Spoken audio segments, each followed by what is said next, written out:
Perfecto, pues chicos, entonces vamos a continuar analizando las interacciones microbianas, ¿vale? Entonces, la siguiente que nos toca analizar, pues es la simbiosis. Cuando hablamos de simbiosis, normalmente dos o más especies viven con una proximidad inmediata y normalmente tienen una especie, pues, de relación duradera con beneficio mutuo, ¿sale? Esto es lo que los humanos, de alguna manera, si lo pusiéramos a asimilar, pues sería un noviazgo o un matrimonio sano, ¿sale? Y tiene un carácter obligatorio. Normalmente hay muchos ejemplos en la naturaleza. Uno de los más estudiados es el de los líquenes. Los líquenes no son plantas en el sentido estricto, son una asociación entre una planta, que es un alga, y un hongo. Entonces, el hongo normalmente se provee de materia carbonada, que es producida por la fotosíntesis del alga, y esta se aumenta con la, perdón, y el alga se beneficia con el aumento de la superficie de absorción y el agua que retienen las hifas del hongo, ¿sale? Entonces, eso es un ejemplo. ¿Qué otros ejemplos hay? Hay asociaciones entre algas y protozoarios. Ahorita vamos a ver si alcanzamos a ver un video. Y también se sabe que muchos organismos fotoautótrofos, es decir, las plantas, viven y se mantienen indefinidamente como simbiontes de protozoarios, específicamente las algas, ¿no? Ahí, pues básicamente se benefician obteniendo nutrientes y un ambiente protector, y las algas, pues básicamente lo que hacen es proveerle de azúcares, producto de la fotosíntesis, ¿no? No se sabe a ciencia cierta cuál es el beneficio de los protozoarios, pero no podemos decir precisamente a veces que es una simbiosis, ¿sale? Y ahorita vamos a analizar el video que traigo más adelante, ¿no? El otro ejemplo que tenemos aquí de simbiosis, ay, ¿dónde está? Es este, ¿no? Normalmente sabemos que existe algo que se le conoce como la micorriza, que es la fusión de plantas con hongos, específicamente las hifas de los hongos con las estructuras de las raíces de las plantas. Como ya lo había comentado, se sabe que el 95% de las plantas de este planeta tienen algún tipo de asociación del tipo micorriza, ya sea con hongos macroscópicos, pero también con hongos microscópicos. ¿Cuál es el beneficio de esto? Bueno, los hongos protegen a las raíces y les brindan un medio húmedo, y en cambio las plantas les brindan algunos nutrientes que los hongos no pueden absorber del suelo, ¿vale? Entonces, siempre que veamos una planta, en realidad estamos viendo dos seres vivos, aunque no lo apreciemos. En la parte de abajo, en las raíces, seguramente hay bacterias y algunos hongos que están ayudando a esas raíces a crecer. Hay muchísimas asociaciones simbióticas. Se sabe pues que hay relaciones entre hongos y otros organismos como insectos, vegetales y algunos animales superiores, ¿no?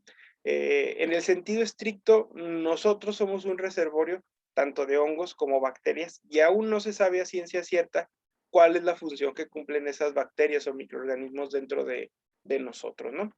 El grado de unión o de interacción varía dependiendo de la especie. Podemos tener una ecto o endosimbiosis. Cuando hablamos de ecto, hablamos de que la unión se da por fuera de la superficie de los organismos. Cuando hablamos de endo, hablamos de que un organismo está forzosamente adentro de otro, como es el caso de las bacterias de nuestro tracto digestivo, ¿no? El beneficio puede ser un mutualismo o un parasitismo, ahorita también lo vamos a analizar, y el grado de dependencia también varía mucho, ¿no? Se le conoce como simbiosis facultativa u obligada. ¿Qué quiere decir esto? Que va a haber microorganismos que para poder sobrevivir necesitan forzosamente de la interacción y otros que no. En el caso particular de nosotros, de los seres humanos, pues podemos decir que nuestra simbiosis es obligada. Ya por ahí les había comentado que nosotros forzosamente necesitamos de las bacterias del tracto digestivo, de lo contrario moriríamos en un par de días, ¿sale? Eh, También sabemos que la elección de pareja, en el caso particular de los microbios, bueno, y también de los seres humanos, no es un hecho casual, existe cierta especificidad. Entonces, ¿a esto qué se refiere?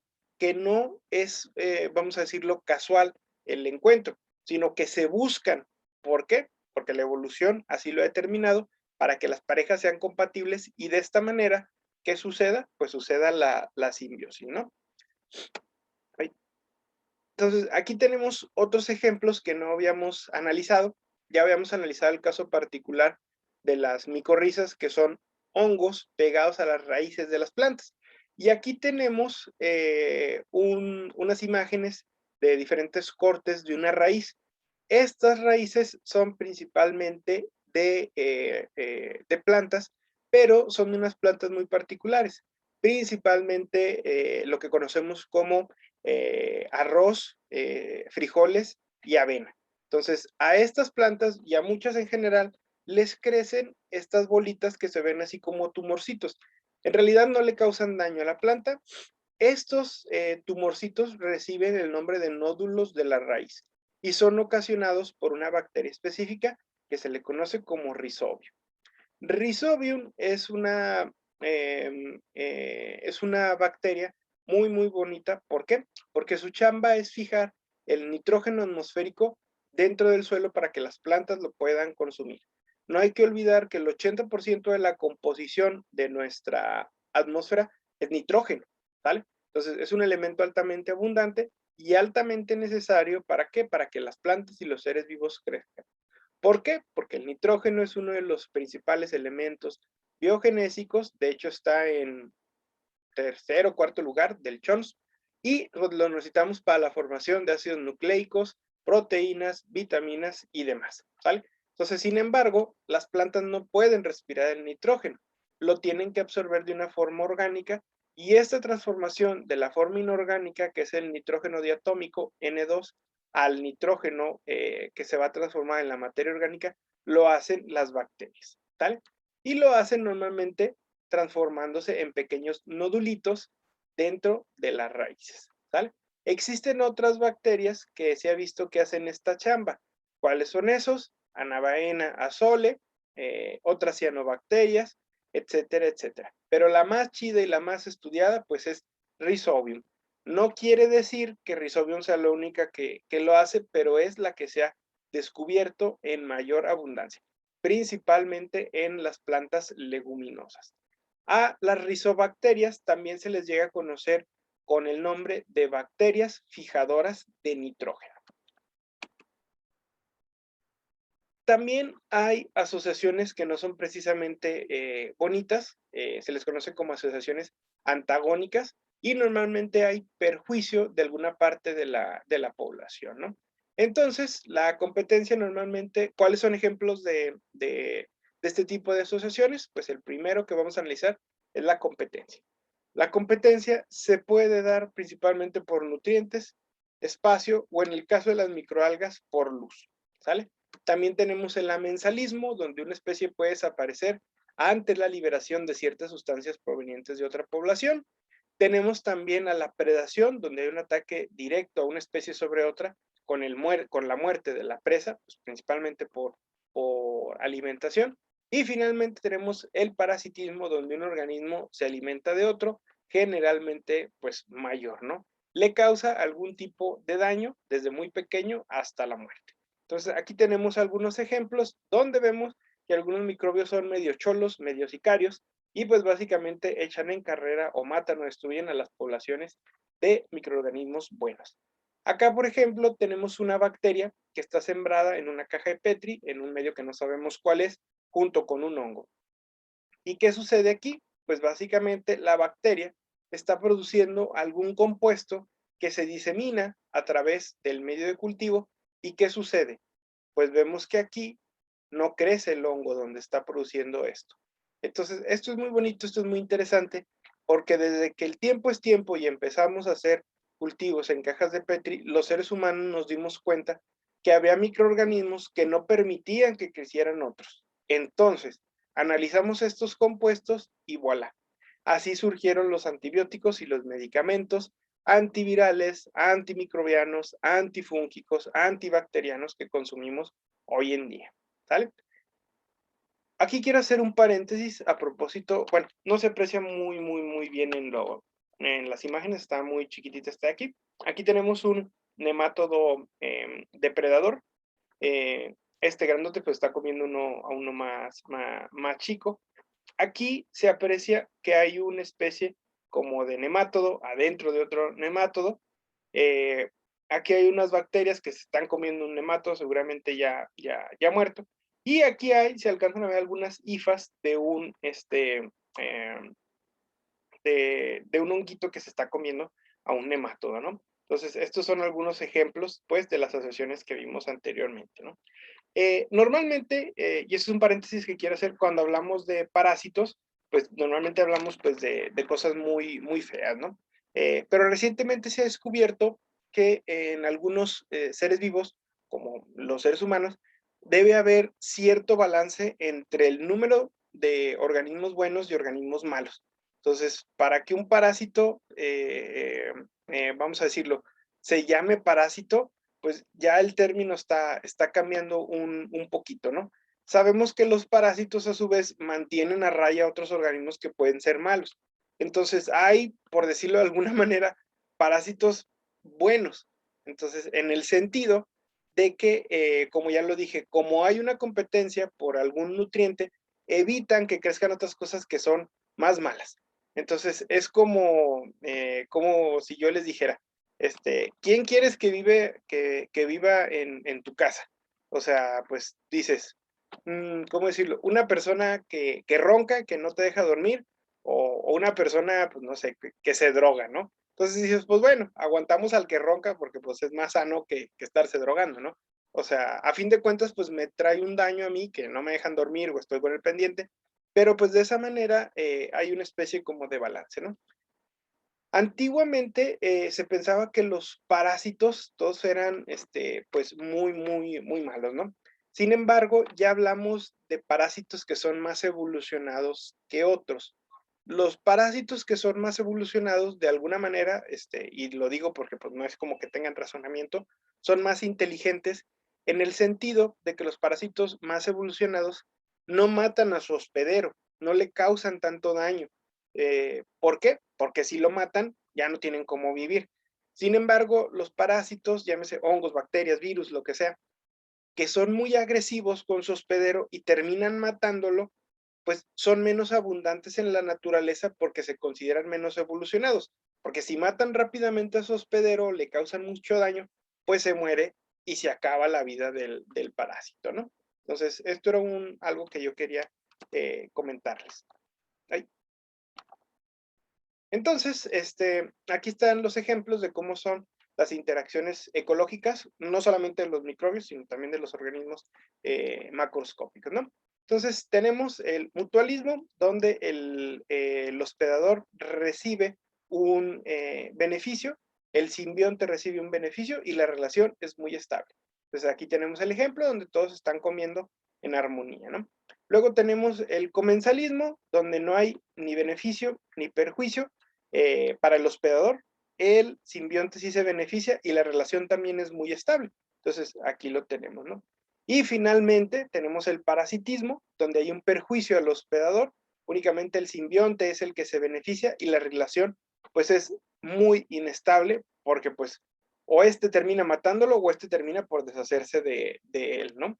Entonces, si se fijan, lo ideal en la naturaleza es que la mayoría de las interacciones sean del tipo benéfico. ¿Por qué? Porque la vida, y esto va a sonar muy romántico, muy filosófico, busca autoperpetuarse en vez de autodestruirse. Entonces, la vida, termodinámicamente hablando, es un fenómeno que desafía las leyes de la física y por eso es tan hermoso y tan bonito de estudiar. La vida y todos los componentes de algún ser vivo, pues tienden hacia el orden. Y si ustedes recuerdan sus clases de termodinámica, básicamente todos los sistemas en este universo tienden al desorden, al caos. Entonces, el hecho de que los sistemas vivos se autoperpetúen a través del tiempo, al menos en este planeta, es un desafío a la ley de la entropía. Entonces, es algo muy interesante desde el punto de vista filosófico y de la física, ¿no? Entonces, aquí tenemos pues un ejemplo de una caja de Petri donde están sembradas muchas cositas y tenemos un ejemplo de competencia, ¿no? La competencia puede ser interespecífica o intraespecífica. Entonces, ¿qué quiere decir esto? Que los mismos habitantes de una población pueden pelearse entre ellos por el agua o por algún otro recurso, o los habitantes de diferentes lugares se pueden pelear por, es decir, diferentes especies se pueden pelear por el mismo recurso. En el caso particular de la microbiología ambiental, pues uno de los factores más limitantes en el suelo es la lucha por el carbono. Entonces, normalmente las plantas o los microorganismos que lo absorben más rápido, normalmente generan una competencia porque empiezan a agotar ese recurso, ¿no? Entonces, a eso se le conoce como la interacción antagónica de la competencia, ¿no? En ocasiones es buena esta competencia porque hay, y esto se le conoce como el manejo integrado de plagas, ponemos un organismo benéfico que se coma algo, que se come un parásito y ya no le deja comida. Entonces, esto es buenísimo para los cultivos y para evitar el uso de pesticidas, insecticidas, herbicidas, etcétera, etcétera, ¿no? Entonces, un organismo está determinado para competir por ciertos factores. Su velocidad de crecimiento, normalmente quien crece más rápido usa los nutrientes limitantes. Si ustedes han tenido gatitos o perritos, se pueden dar cuenta rápidamente que uno de ellos, que es el que normalmente come más rápido, pues come 2 veces y termina creciendo y siendo más fuerte que el resto de sus hermanitos, ¿no? Entonces, entre más rápido crezca, ¿qué va a suceder? Pues va a tener ciertas ventajas, ¿no? Eh, la tolerancia a los factores abióticos, a propósito de lo que va a ser su tarea, es decir, entre más soporten altas o bajas de temperatura, cambios de pH, cambios en la presión osmótica, pues tienen más ventaja para competir, ¿no? La capacidad de multiplicarse a bajas concentraciones de un nutriente limitante, esto también es muy importante. Hay suelos, hay aguas donde no hay nutrientes suficientes, pero ¿qué sucede? Los microbios aprenden a comer poquito y a reproducirse mucho. Y también la eficiencia en el uso de los nutrientes, ¿no? Normalmente los microorganismos que pueden comer cosas más diferentes tienen la capacidad de sobrevivir por más tiempo, ¿no? También se sabe que hay factores de crecimiento que ayudan a los microorganismos a crecer. Estos factores de crecimiento los producen otros microorganismos u otras plantas u otras cosas, ¿no? También se sabe que quienes aguantan más son los microorganismos que pueden sintetizar y almacenar sustancias de reserva, ¿no? Como el caso particular de las microalgas, ¿no? Y las microalgas, pues básicamente utilizan almidones y algunos azúcares cuando no hay manera de producir más nutrientes y utilizan esas sustancias cuando el aporte de nutrientes disminuye, ¿no? Y finalmente viene aquí el punto de la movilidad, como ya habíamos dicho, algunas bacterias, algunos hongos tienen flagelos y esto les permite pues desplazarse, ¿no? Entonces, si se pueden mover, pues pueden ir a buscar más comidita, ¿no?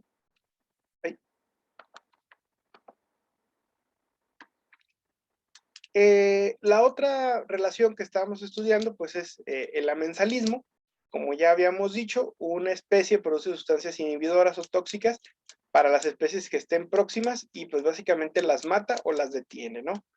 Estas sustancias que pueden producir pueden ser algunos compuestos inorgánicos, algunos compuestos orgánicos como los ácidos, como los alcoholes.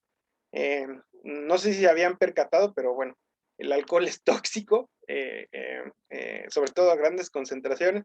Las levaduras, que nosotros las utilizamos para la fermentación y la producción de cosas tan ricas como el pan o la cerveza, pues realmente es una forma en que las levaduras inventaron el alcohol, por decirlo de alguna manera, para que no crecieran bacterias de otros hongos que les ganaran la comida. Entonces, pues es una forma chistosa de cómo nos aprovechamos de esta relación amensal para producir comida, ¿no? Luego también hay inhibidores o altamente potentes como metabolitos complejos, como las bactericinas, las sulfas, las sulfamidas o algunas toxinas, ¿no? Básicamente, pues estas inhibidores orgánicos altamente potentes y algunos muy específicos, pues son también los que explotamos los seres humanos para la fabricación de medicamentos, ¿no? Sin embargo, pues los microbios cada vez pues, se dedican básicamente a comérselos, a ver las formas de destruirlos para que no las podamos nosotros matar, ¿no?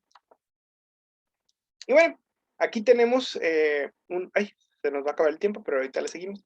Aquí tenemos, pues, básicamente, un método por el cual se estudian muchos medicamentos, se le conoce como el método de difusión en placa.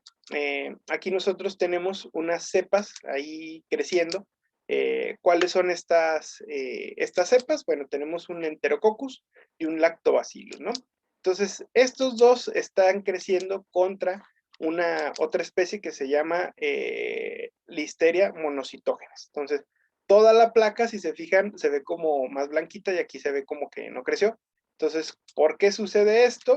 Porque a Listeria, pues la atacan estas bacterias y aquí donde se aprecia esto que se le conoce como el halo de inhibición, pues no crece. ¿Por qué? Pues porque estas bacterias producen algo que evitan el crecimiento de la listeria. ¿Para qué?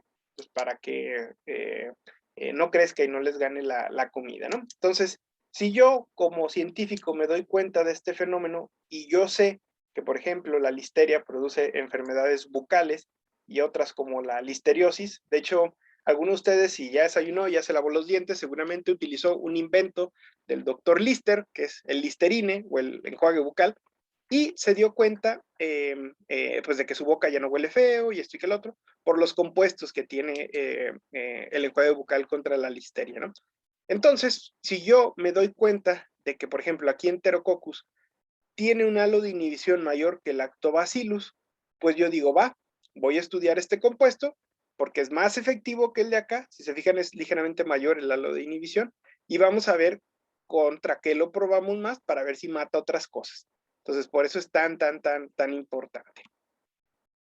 ¿Sí? Entonces, aquí tenemos una caja de Petri, y lo voy a decir entre comillas, contaminada, ¿sale? Entonces, cuando decimos que una caja de Petri está contaminada, pues es porque le crecieron muchas cosas encima de otra. Para fines prácticos, pues no nos es muy útil porque pues se nos dificulta aislar. Pero desde el punto de vista ecológico es muy interesante porque vemos cómo pueden interaccionar los diferentes tipos de microorganismos. Por ejemplo, a lo mejor tiene una sustancia que inhibe a todas las demás, menos a esta de por aquí chiquitita. Estos dos compas pues son felices viviendo juntos, estos de por acá también. Esta especie pues es diferente y creció acá solita. Entonces, de esta manera ejemplificamos el antagonismo, la competencia, el amensalismo, etcétera, etcétera, etcétera, ¿no? Y bueno, la otra relación que no hemos analizado mucho, pues es el parasitismo. Pues hasta donde sabemos, no hay ningún ser vivo al cual no le puedan caer parásitos. La mayoría de los parásitos son parásitos obligados, es decir, que están obligados a tener un hospedero para que puedan vivir. Y tenemos a dos tipos, ¿no? Los parásitos intracelulares, que son los bacteriófagos y los actinófagos, que son virus específicos de actinobacterias y de bacterias. Y luego tenemos a los ectoparásitos que básicamente se ubican en la parte externa del hospedante, ¿no? Pero esto es muy raro. Por lo general, los parásitos de los microbios son virus, ¿sale? Aquí tenemos la clásica imagen de lo que es un virus. Esto es un bacteriófago. Todos los virus son sí o sí o de DNA o de RNA. En el caso particular de los bacteriófagos, forzosamente tienen un cuello, una cola y una serie de patitas que son las fibras proteicas, y toda esta estructura está diseñada de proteínas. ¿Cómo funcionan los bacteriófagos? Detectan de alguna forma, de alguna interacción química con sus patitas a la bacteria que van a infectar, y pues básicamente lo que hacen es una especie de inyección, le meten el DNA y secuestran la maquinaria de síntesis de proteína de la bacteria. ¿Para qué? Para que empiece a producir, aquí se ve esta micrografía electrónica, más y más virus hasta que pasen dos cosas. O lo matan porque produce demasiadas y la truena, o produce poquitos y salen por ciertos orificios y se continúa el ciclo de la bacteria, ¿no? Se sabe que algunos hongos sufren el ataque de muchos parásitos, como clamidosporas, esclerosios o esporas, y normalmente los hongos siempre se andan peleando entre sí, ¿no?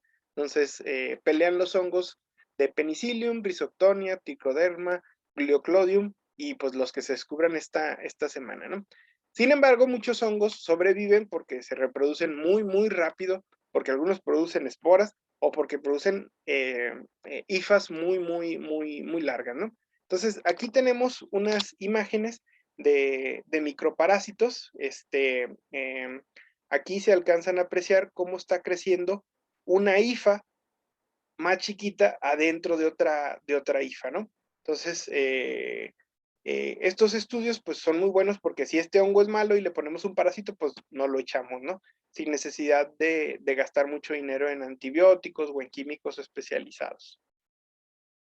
Y aquí tenemos un ejemplo de cómo las bacterias del tipo Rickettsia, pues invaden a otras células, ¿no? Las riquecias son bacterias que las podemos utilizar como una ofensa. Cuando quieran ofender a alguien muy malo le pueden decir riquecia. Las riquecias son los parásitos de los parásitos. Entonces, son una cosa increíble. Normalmente viven adentro de otros organismos que producen algunas otras enfermedades, ¿no? Básicamente lo que hacen estas bacterillas, que son muy pequeñitas, es que se meten a una célula. Esta célula se empieza a reproducir adentro de la célula y luego, ¿qué sucede? Pues ya sea que la maten o que se empiecen a liberar y continúa el ciclo, ¿sale?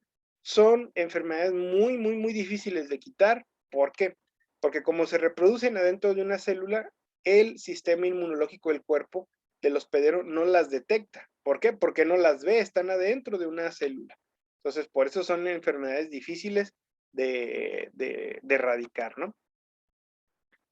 Y bueno, la siguiente clase vamos a analizar la predación. En realidad está mal dicho, lo correcto es decir depredación. Es una jerga que me tengo que quitar porque es una mala traducción del inglés, ¿no? Lo correcto no es decir predador, es decir depredador, porque está en español, ¿no? Ahí. Entonces, continuamos con esto la próxima sesión. Nos quedan un par de minutitos. No sé si tengan alguna duda o pregunta. ¿No? Perfecto, pues chicos. Entonces, nos estamos viendo la próxima sesión. Cuídense mucho, pórtense bien y si puedo, nos vemos el viernes. Si no, pues hasta el lunes con su examen. ¿Sale? Ok, chicos. Ah, díganme, perdón. La actividad es para el viernes, ¿verdad? Sí, es para el viernes. Ah, ok, gracias. De nada, chicos. Hasta luego. Bye, bye. Chao.